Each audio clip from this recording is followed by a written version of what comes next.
Johnny Herbert at the moment 8.5 seconds, and Mansell jumped him. That was absolutely brilliant. Fantastic now. Fantastic move, and Patrese appears to have stopped. Nigel Mansell is now in 3rd position, and in 6th place Eddie Cheever, and off spins Johnny Herbert. Herbert spins off in the Benetton. They go through and he can't restart. And that is not an ideal place to get yourself stranded. So,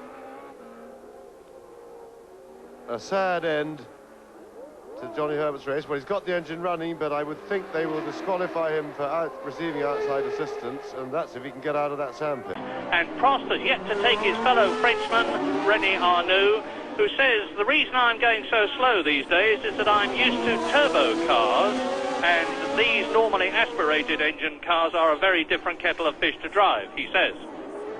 And all I can say to that is bullshit. So, anyway, there goes Arnoux, seconds behind Alain Prost. As you look at them, there's Piquet walking in. We just saw Piquet walking through our picture. We talked a bit earlier about what an ice-cold disposition does Ayrton Senna have. And in recent weeks, I think the McLaren team has been trying to sort of do something to dispel that image. And a story leaked out along the pit road this weekend that Dennis and Senna had something of a private joke in a restaurant here in Mexico City over the weekend. Apparently Ron found some of the local Mexican salsa, the spicy sauce they put on foods here, to be a little bit too hot for his taste. And Ayrton, sitting across the table from him, decided he would peel off $5,000 of his estimated $10 million annual retainer if Ron would eat the entire bowl. Team manager Ron promptly downed the entire bowl of salsa and asked for his $5 grand. We didn't see him for 3 days. No, that's true. He has had We can hear him coming. Bit of a pallid complexion from Ron Dennis this weekend. Of course, $5 grand is probably a tip for Ayrton Senna these days. But he can certainly put in some fast laps while he's coming second. You see Mansell just completing the fastest turn, probably one of the fastest turns in Formula One, the Peraltada. And before the race, we asked Nigel Mansell, what does it take to do that last corner flat out? That's quite easy, really. Complete stupidity, I guess. There are the odd strategic hole in the wall to push his car behind, but it's very difficult to know just exactly what to do with yourself. He is just approaching the pit entrance at turns 13 and 14 on this 14-turn, 2.36-mile Phoenix Street circuit. Now he's got a real decision to make. He's got to cross traffic to get to the pits, and he's going to try it. No, Ian just thought better of it, did Nigel? He knew he wasn't going to make it across the road. Nigel Mansell, a scratch golfer. In fact, it was the first place he went within 30 minutes of getting to Phoenix. Jeez, Nigel, you're taking the straightest line between 2 points there, buddy. Someone asked Nigel what he thought of the course, of course, meaning the racing circuit here in Phoenix. Nigel said, well, I like it, but the 15th hole is really tough. Oh, we'll take another look at what happened. There he is to the left. Oh, that's his teammate, Patrese, who pinched him off into the wall.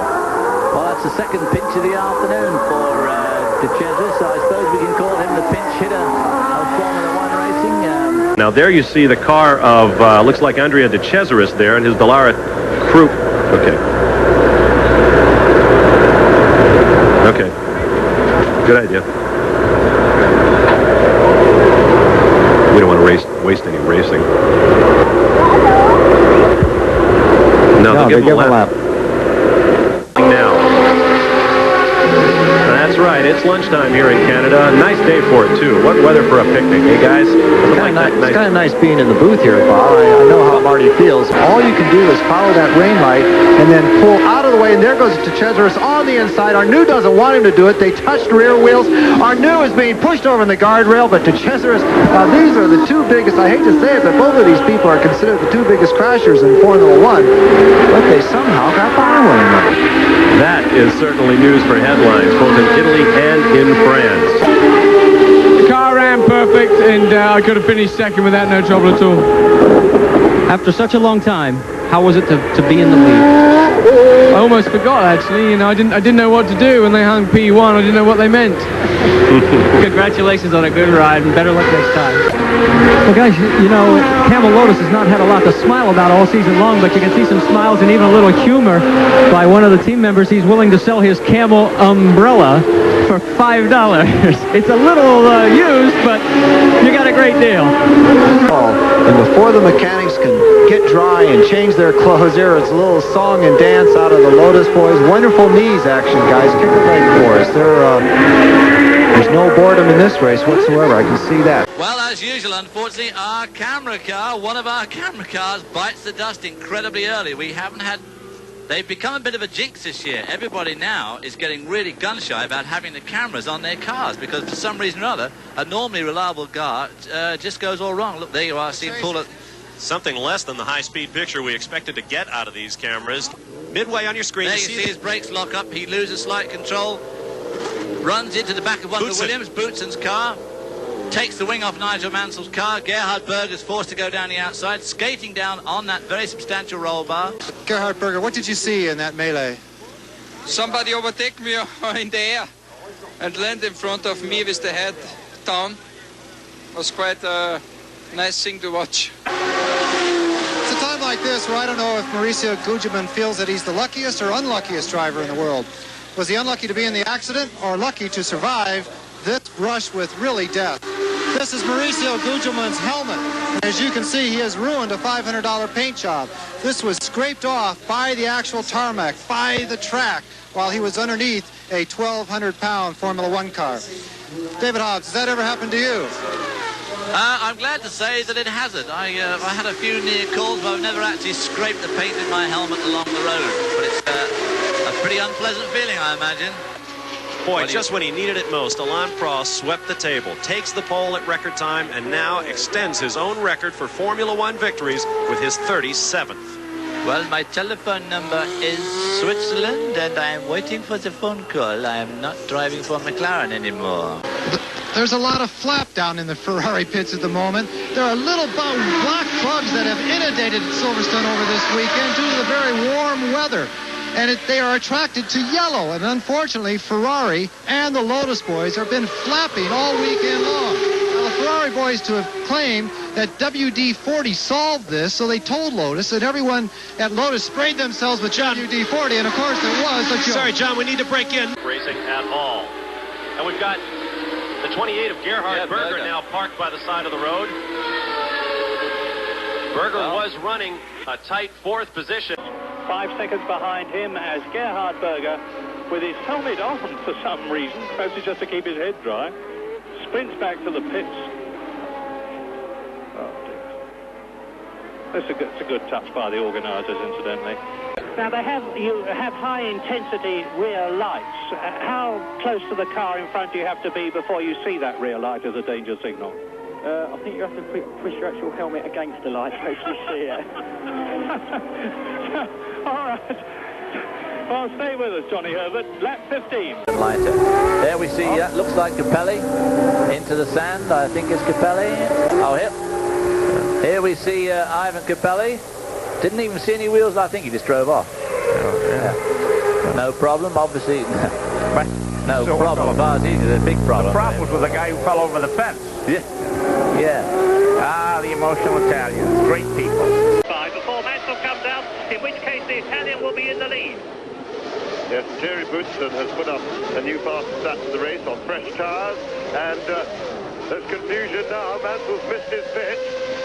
This is a disaster for Nigel Mansell. Aufstellung genommen hat. Große Begeisterung und herzlichen Glückwunsch noch einmal an Gerhard Berger zu einem großartigen Sieg im Grand Prix von Portugal. Sechster Nannini. Gerhard Berger hat jetzt auch schon 15 Punkte, 9 in Portugal und 6 in Monza. Die Autos. Rendez-vous dans une semaine, mesdames et messieurs, pour suivre ensemble le Grand Prix d'Espagne à Jerez de la Frontera. Merci d'avoir suivi ce passionnant Grand Prix du Portugal en notre compagnie. Bonne fin d'après-midi à tous. Ici Jacques Deschenaux qui vous parlait en direct. As the drivers Berger, Prost and his old mate Johansson celebrated, there were dark rumblings from the steward's office where it was later announced that Mansell was to be banned from the next race and his team would be fined $50,000 for ignoring the black flag after reversing in the pit lane. In 87, he was fourth behind Piquet, Nigel Mansell, and Ayrton Senna. There you see Nannini's car being lifted off. You can rest easy, David. And Gerhard Berger of Austria. Berger created a furor last year when his 2 years of required government service were negotiated in such a way that he could serve them during the off-season. Berger came up with a novel way to solve that whole problem. He moved to Monte Carlo, and now he won't serve any service in Austria. So Ayrton Senna is putting a lot of ground between himself and Gerhard Berger now. There's that's the international signal for get out of the way. Makes me think maybe he's lost a gear or two out of the 7 forward speeds that he's got. We know also that, contrary to most racing cars, that unfortunately for Ferrari their reverse gear works, because it couldn't have, what happened to Mansell and Estoril couldn't have happened to most people, because although the rules say racing cars have to have reverse gears, they usually do when they're wheeled out of the factory brand new, but after that nobody ever bothers to check them, and when they are needed they've never been known to work before. So poor old Mansell was the only person ever to find a reverse gear that actually worked in a Formula 1 car. Two very frustrated commentators, because we're seeing everything except what we should be. They must have heard me, because there is Nannini and Mansell. In terms to the Honda engines, and here we see a replay. That's the Lola Lamborghini, and Alio looking to be having his usual accident. It's not it's fairly standard for Alio to have an off at least. Well, that wasn't an accident, just a minor excursion, very minor by his standards. Well, thank you, Barry. Look at that, Jackie Stewart. It is just unbelievable drama here today. In moments of real pressure. They say one thing out of the car, they do another thing in the car. I was president of the Grand Prix Drivers Association for many years. I'm sad to report that I was in very similar conditions many times as Alan.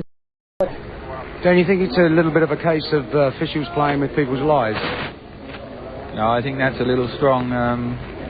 I think it's a case of. I think it's a case of. Yes, Ron. I think people know my views and where I stand. I have to be careful what I say, obviously, but I think what's taking place is best describing the circumstances over the last few weeks. Okay, thanks a lot, Ron. Well, that endorses Ron's opinion of the organisation of Formula 1, I think. Okay, back to you, Jackie. Well, Barry, there's another driver with an umbrella driving around the circuit. Now, there's an interesting shot. I wonder if he's going to stay with it for the entire race, Mr. Modena. They are going to. Looks like they are looking to another start, Jackie. 1989 Australian Formula 1 Grand Prix.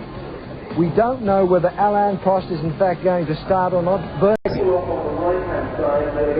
And it looks as if Alesi is being pushed back into the pit road and away to retirement. And of course now they've got the car stuck on the curb. They're very low, no suspension movement, and handling it a bit.